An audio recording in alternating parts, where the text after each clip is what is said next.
Hello friends, स्वागत है आपका अपने YouTube चैनल कोचिंग फिल्टर पे। हम पढ़ रहे हैं राजस्थान जीके और राजस्थान जीके में आज का हमारा टॉपिक रहेगा राजस्थान एकीकरण। जैसा कि हम सभी जानते हैं, भारत को स्वतंत्रता मिली थी माउंटबेटन योजना के तहत। माउंटबेटन योजना जो थी, इसके अनुसार क्या था कि देशी रियासतों को पूर्ण रूप से स्वतंत्र छोड़ दिया गया था कि वे चाहे तो पाकिस्तान में शामिल हो सकती है, चाहे वो रियासतें भारत में शामिल हो सकती है या फिर अपना स्वतंत्र अस्तित्व भी रख सकती है। इस स्थिति में भारत व राजस्थान के एकीकरण में महत्वपूर्ण भूमिका निभाने वाले व्यक्ति थे सरदार वल्लभ भाई पटेल। इन्हें भारत के लौह पुरुष के नाम से भी जाना जाता है। सरदार वल्लभ भाई पटेल है, उनको भारत के लौह पुरुष के नाम से भी जाना जाता है। इन्होंने राजस्थान के एकीकरण में महत्वपूर्ण भूमिका निभाई। राजस्थान का एकीकरण 7 चरणों में पूर्ण होता है, जिसमें प्रथम जो चरण पूर्ण होता है वो होता है 18 मार्च 1948 को, और प्रथम चरण का नामकरण जो होता है वो रहता है मत्स्य संघ। मत्स्य संघ में शामिल होने वाली रियासतें जो रहती है वो रहती है अलवर, भरतपुर, करौली और धौलपुर, और जो मत्स्य संघ की राजधानी है वो रहती है अलवर। राजस्थान एकीकरण का दूसरा चरण कंप्लीट होता है 25 मार्च 1948 को, जिसका नाम होता है पूर्व राजस्थान संघ, जिसमें शामिल होती है हाड़ौती, वागड़, केपीएस, टोंक। केपीएस से दोस्तों अपना मतलब है किशनगढ़, प्रतापगढ़, शाहपुरा, और हाड़ौती में शामिल होते हैं कोटा, बूंदी, झालावाड़। वागड़ में सम्मिलित है डूंगरपुर, बांसवाड़ा, और अंतिम रहता है टोंक। राजस्थान एकीकरण का तीसरा चरण 18 अप्रैल 1948 को पूर्ण होता है, जिसका नाम रहता है संयुक्त राजस्थान। संयुक्त राजस्थान में क्या किया जाता है कि जो अपना दूसरे चरण में पूर्व राजस्थान जो उभर के सामने आया, उसमें मेवाड़ रियासत को शामिल किया जाता है और इसकी राजधानी जो है वो रखी जाती है उदयपुर। राजस्थान एकीकरण का चौथा चरण 30 मार्च 1949 को पूर्ण होता है, जिसका नाम रहता है वृहद राजस्थान। वृहद राजस्थान में क्या किया जाता है, जो तीसरे चरण में संयुक्त राजस्थान जो अपना आया, उसमें राजस्थान की 4 बड़ी रियासतों को शामिल किया जाता है, जिसमें 4 रियासतें हैं जयपुर, जोधपुर, जैसलमेर और बीकानेर, और इसकी जो राजधानी रहती है वो रहती है जयपुर। राजस्थान एकीकरण का 5वां चरण पूरा होता है 15 मई 1949 को, जिसे हम जानते हैं संयुक्त वृहद राजस्थान के नाम से। संयुक्त वृहद राजस्थान में क्या किया जाता है कि वृहद राजस्थान जो चौथे चरण में अपने सामने आया, वृहद राजस्थान में मत्स्य संघ को मिला दिया जाता है।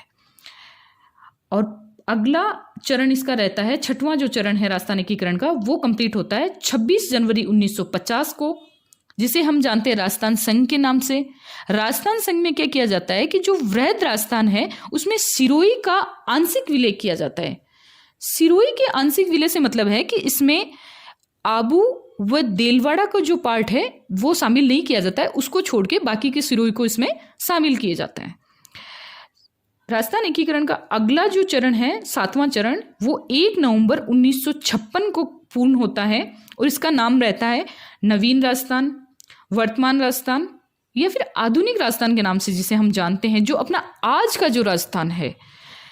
और इसमें जो शामिल किया जाता है वो किया जाता है राजस्थान संघ में जो शामिल किया जाता है वो है सिरोही का पूर्ण रूप से विलय कर दिया जाता है, प्लस अजमेर में व मेरवाड़ा को भी इसी चरण में राजस्थान में शामिल किया जाता है।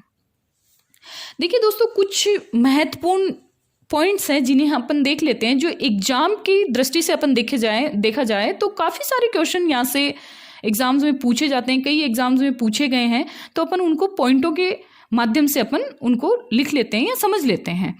जिसमें अपना पहला जो अपना पॉइंट रहता है वो है, फर्स्ट है, एकीकरण के समय सबसे प्राचीन रियासत। कई बार ये क्वेश्चन एग्जाम में पूछा गया है कि एकीकरण के समय सबसे प्राचीन रियासत कौन सी थी, तो अपना आंसर जो निकल के आता है वो है मेवाड़। नेक्स्ट अपना पॉइंट है कि सबसे नवीनतम रियासत कौन सी है, वो है झालावाड़। नेक्स्ट है, जनसंख्या के अनुसार सबसे बड़ी रियासत जयपुर। क्षेत्रफल के अनुसार सबसे बड़ी रियासत कौन सी थी, तो अपना आंसर निकल के आता है जोधपुर। नेक्स्ट है, जनसंख्या व क्षेत्रफल दोनों के अनुसार सबसे छोटी रियासत कौन सी, तो उसका आंसर अपना निकल के आएगा शाहपुरा, जो कि भीलवाड़ा में है। नेक्स्ट पॉइंट है, मत्स्य संघ का विलय शेष राजस्थान में शंकर देवराय समिति की सिफारिश पे होता है। देखो दोस्तों, एक बहुत बार एग्जाम में पूछा गया है कि किस समिति की सिफारिश पर मत्स्य संघ का विलय शेष राजस्थान में किया गया, तो वहां अपना आंसर निकल के आता है शंकर देवराय समिति की सिफारिश पे। नेक्स्ट पॉइंट है केंद्र शासित प्रदेश अजमेर मेरवाड़ा व सिरोही का पूर्ण विलय राज्य पुनर्गठन आयोग के अध्यक्ष फैजल अली समिति की सिफारिश पे होता है। यहां से भी बहुत बार ये क्वेश्चन पूछा जाता है कि किस समिति की सिफारिश पर केंद्र शासित प्रदेश अजमेर मेरवाड़ा व सिरोही का पूर्ण रूप से विलय किया गया। तो यहाँ अपना आंसर जो निकल के आता है वो आता है फैजल अली की समिति की सिफारिश पर, फैजल अली समिति की सिफारिश पर। नेक्स्ट अपना पॉइंट है जयप्रकाश नारायण पहले व्यक्ति थे जिन्होंने सर्वप्रथम अविलंब एकीकृत राजस्थान की मांग की थी। वेरी वेरी इंपॉर्टेंट, और बहुत से एग्जाम में पूछा जाता है कि सबसे पहले अविलंब एकीकृत राजस्थान की मांग करने वाले व्यक्ति कौन थे, तो वो है जयप्रकाश नारायण। नेक्स्ट अपना है अखिल भारतीय स्तर पर राम मनोहर लोहिया की अध्यक्षता में राजस्थान आंदोलन समिति का गठन हुआ था। देखिए दोस्तों, जैसा आपने पढ़ा कि राजस्थान एकीकरण के समय 19 रियासतें थी, देसी रियासतें, और 3 ठिकाने थे। उन 19 रियासतों में 4 ऐसी रियासतें थी जो गैर राजपूत वंशी रियासतें थी, और उन गैर राजपूत वंशी रियासतों में जो आती है वो आती है टोंक, भरतपुर, धौलपुर और करौली। टोंक एक मुस्लिम रियासत थी।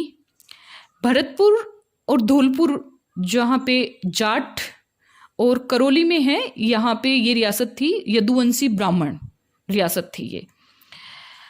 नेक्स्ट अपन अपना पॉइंट देखते हैं कि धौलपुर व भरतपुर रियासत भाषाई आधार पर यूपी में मिलना चाहती थी। मतलब कई बार यहाँ से क्वेश्चन पूछा जाता है कि ऐसी कौन सी 2 रियासतें थी एकीकरण के समय, ऐसी कौन सी 2 रियासतें थी जो भाषाई आधार पर यूपी में मिलना चाहती थी, तो वहां पे अपना आंसर आता है धौलपुर और भरतपुर। आज भी देखिए कि वहां की जो बोली है वो यूपी से काफी मैच खाती है।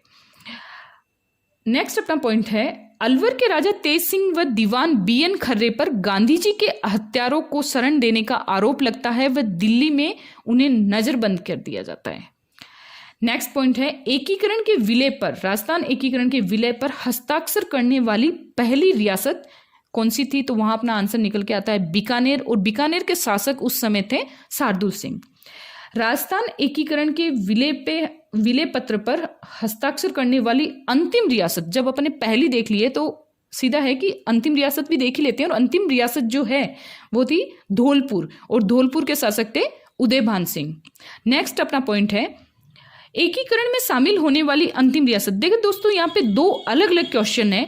एक आपसे पूछ रहा है कि राजस्थान एकीकरण के विलय पत्र पर हस्ताक्षर करने वाली अंतिम रियासत, तो उस समय अपना आंसर जो निकल के आता है वो आता है धौलपुर, और धौलपुर के शासक थे उदयभान सिंह जी। और अगला जो है वो पूछ रहा है कि एकीकरण में शामिल होने वाली अंतिम रियासत, तो उस समय जो अपना आंसर निकल के आता है वो आता है सिरोही, और सिरोही के जो शासक थे वो थे अभय सिंह जी। इसी तरह अपना ये राजस्थान एकीकरण का पार्ट कंप्लीट होता है। इसी तरह के अगर आगे जीके की आपको क्लासेस देखनी हो तो प्लीज़ इस चैनल को लाइक सब्सक्राइब कीजिए। Okay, thank you.